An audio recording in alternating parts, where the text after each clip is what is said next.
Howdy! Welcome to Comic Talk. I'm Josh. And I'm just another one of your personalities, buddy. Oh man, is this like Fight Club? Is it like Fight Club? It's not really like Fight Club. Is this like Fight Club? That's not really like It's Fight not Club like either. Fight This Club. is Moon Knight, No. Dead Will Rise. This is our trade review. This is by Wood and Smallwood. Hold up that beautiful cover in front of your face, preferably. Yeah. That's good, right? I like that. I like it. Just hold it like that. Just hold it like that for Yeah, the rest of the episode. just keep it up there. We'll hide behind this. So this is, I believe we decided it was from 2015, 2014. Does it? Who cares? This is the series that was started by Warren Ellis. This was picked up at, I think, issue 7, maybe 8 by Wood and Smallwood. They took over this. Mm-hmm.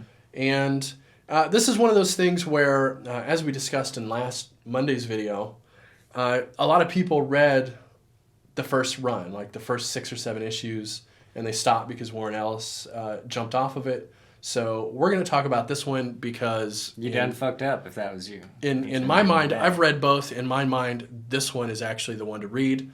I don't think you read the Warren Ellis, right? But you agree that this is... It's awesome. Pretty awesome, yeah. Right?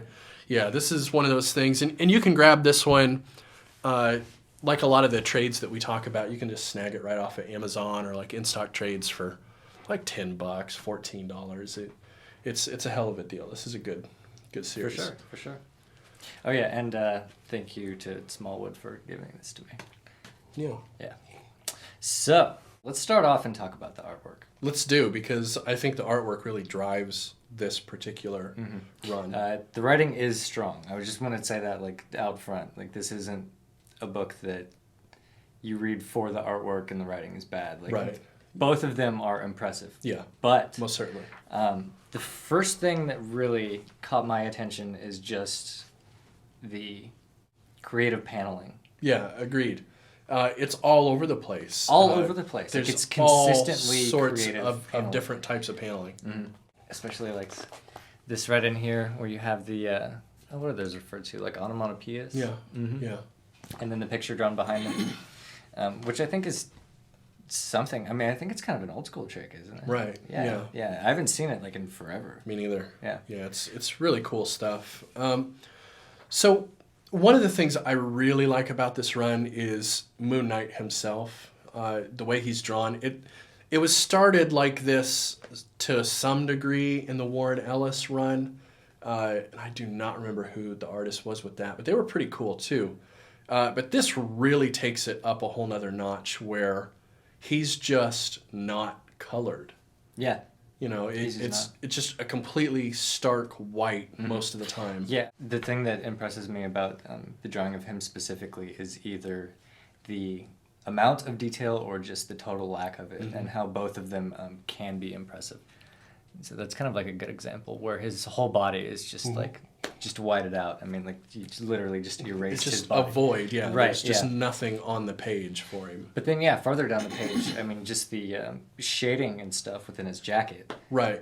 It's awesome. Yeah, it has a really cool feel that really pulls him out and makes him feel otherworldly in a way that's usually hard to do with this character. Like, because he's so just fucking crazy. Like, he's a crazy dude. Yeah.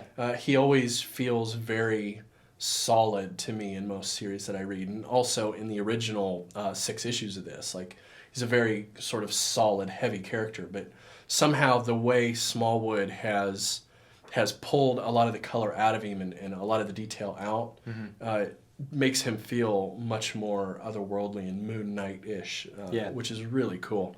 This one, this Mr. Spectre persona, almost reminds me of like a Spy vs. Spy. Yeah. Remember that from back in the day? Definitely. Yeah, he also does this interesting thing where most of the way through, there's no bordering on any of the panels. Yeah. So what ends up happening is he just kind of bleeds out into the page. Like, he just disappears out into the lack of bordering around him, which also has a really good effect of making him seem a little other from everything else. For sure. And just as kind of like a cool little trick, these pages like this with the no border on that, there's that kind of optical illusion that happens, you know, with pictures like this, where you see like the black dots that aren't like really there. Right. Which is completely appropriate for the title. Yeah. Like it's so cool. Yeah, it's super cool. Stuck in there. He also does a lot of this really thin paneling that I haven't seen many other places. Like we're just like a gun will drop, and then there's like the panel of like the Right, gun like, and hitting the ground. You know, and there's like 5 or 6 panels horizontally run through the page, which is just weird looking, but totally appropriate for this series. Yeah. So yeah, all in all, man, the art here really does drive it in a way because it's a very visual story. But that's because the writing aspect here are like these little vignettes. Right. Right? It's kind of sparse in a lot of places. Yeah, there's not a lot of explanation for things. You're not... With the writing, we're not really concerned about why he does what he does or even who he is as much as his reaction to the world around him. Or like we get these... Each one is kind of a vignette about a different aspect of him, and we learn about him through these different situations that he's kind of thrown into. Yeah, and it's another example of one of those things that doesn't feel like forced exposition in any way. I mean, like all of the dialogue between characters and the things that they tell each other and such. Like that's things that those people would tell each other in those situations. Right. You know, it's not like, oh, why are we here again? Well, Jimmy, you know. Right. It's one of those. It's kind of in that school of like guys like McCarthy or even Vonnegut, like people who really feel like any piece of the story is enough. Right. If that makes sense. You don't need to try to tell the story. Just show the characters doing the things they would do and speaking in the way they would speak, and you as the reader end up putting the character there. Like you fill that empty vessel up with who the character is based on the way they act in the pages. You don't need to be told like, I'm doing this because of this. Like I think this about you. Like you just you pull that out yourself based on how he responds to what they say. Yeah, you don't have to be told fucking everything. Right. It's a much more subtle way of telling a story than we often get, especially in the big two. And especially with a character that's often really heavy-handed writing. Like people really often go way over the deep end with trying to explain him. Because he does, at first thought, when you first think about the character, if I was writing it, you know, your first intention was like, how the hell do I explain this guy? Like how I see him to the reader.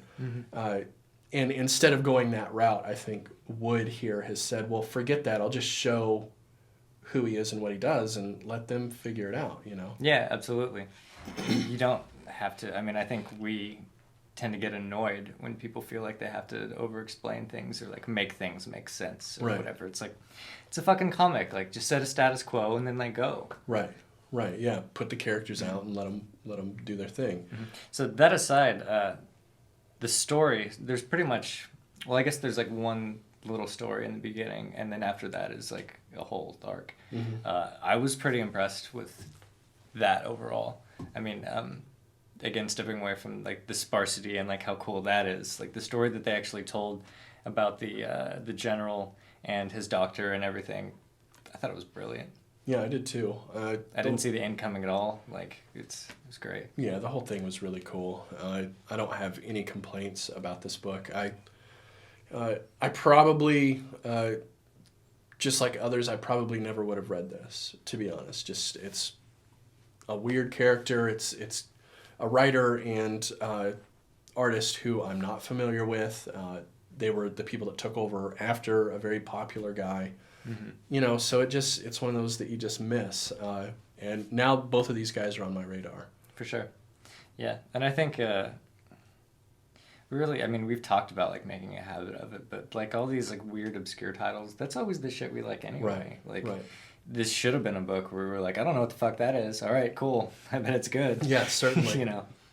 But yeah, so we should definitely talk about adding this on the poll as well. Yeah, well, that's the one last interesting thing I wanted to bring up here is Moon Knight is coming back with Jeff Lemire. Is it Lemire writing it? It's And we Jeff have Lemire. Smallwood doing art in it. Still doing art, yeah. We get some more of this awesome art with another writer that we really like.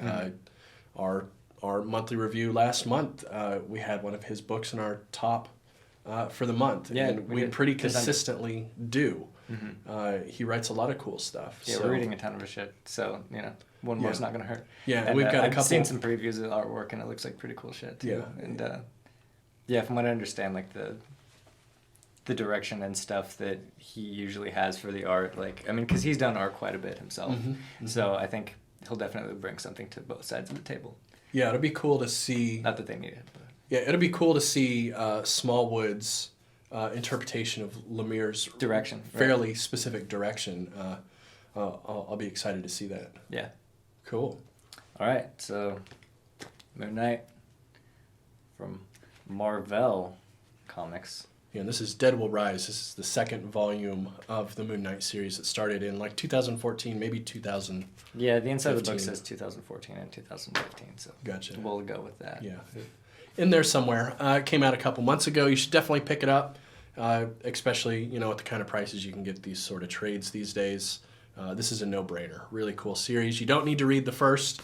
Did you feel in any way, shape, or form lost? Not any more than I was probably meant to. Right. Which you are meant to, a little bit. Most certainly. Yeah.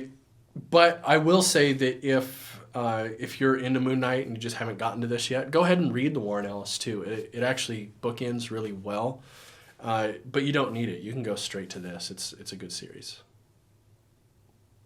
Cool. Later. Yeah. Facebook, Twitter.